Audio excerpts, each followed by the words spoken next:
तो एक्चुअली ये क्या है, प्योर कॉटन है। ठीक है, अगर हम कॉटन को बर्न करते हैं तो कैसा बर्न होता है, थोड़ा ध्यान से देखिएगा। ये हम कॉटन को बर्न करना दिख रहा है ना, कॉटन ऐसे ही बर्न होता है। जब ये बर्न होगा तो एक्चुअली इसके केमिकल फार्मूले में केवल कार्बन, हाइड्रोजन और ऑक्सीजन है। तो इस केस में जब वो बर्न होगा तो ये कार्बन का एक प्रेसिपिटेट आपको देखने को मिल जाएगा। लेकिन ये जो बर्निंग है ये उतना फास्ट बर्निंग नहीं है। इसे फास्ट बर्निंग कहेंगे? नहीं कहेंगे, बिल्कुल नहीं कहेंगे ना।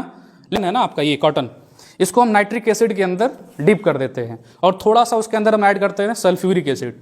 इक्वेशन थोड़ी केमिस्ट्री की बात कर रहा हूँ, समझना आप। सेलुलोज के अंदर जो मैंने कहा कार्बन, हाइड्रोजन, ऑक्सीजन होता है, सेलुलोज में हाइड्रोक्साइड ग्रुप होता है जिसको हम कहते हैं OH।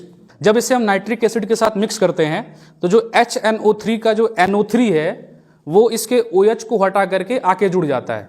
यानी इसके अंदर से कौन निकला? OH। रिमेंबर, OH निकला, जुड़ा कौन? HNO3 का NO3। तो NO3 इसमें जुड़ गया, OH कहाँ चला गया? बाहर। अब जो HNO3 आपने लिया था उसमें से सिर्फ NO3 गया, एक H बचा था ना, तो इसका OH और उसका H मिलके क्या बना लेता है? H2O। यानी कि इस सेलुलोज के अंदर कौन आके जुड़ रहा है? NO3। कौन जुड़ रहा है?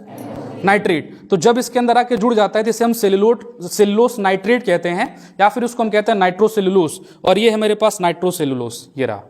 ठीक है, अब ये भी आपने जलाया था थोड़ी देर पहले, देखो इसके अंदर ब्लैक ब्लैक दिख रहा है ना, कार्बन बचा था।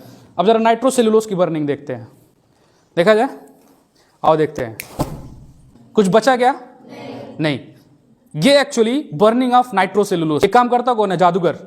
अगर हो सकता है आप लोग कहीं किसी मैजिशियन को देखे हो तो वो ऐसे कुछ जलाएगा, पीछे से कबूतर निकाल देगा अरे भाई कैसे वो करता है, वो थोड़ा सा अलग कैटेगरी होता है, तो वो हम लोग नहीं करते, हम पूरी केमिस्ट्री की बात करते हैं। तो एक्चुअली ये नाइट्रोसेलुलोस की बर्निंग है। ठीक है ना, एक बार मैं आपको फिर से दिखा देता हूं।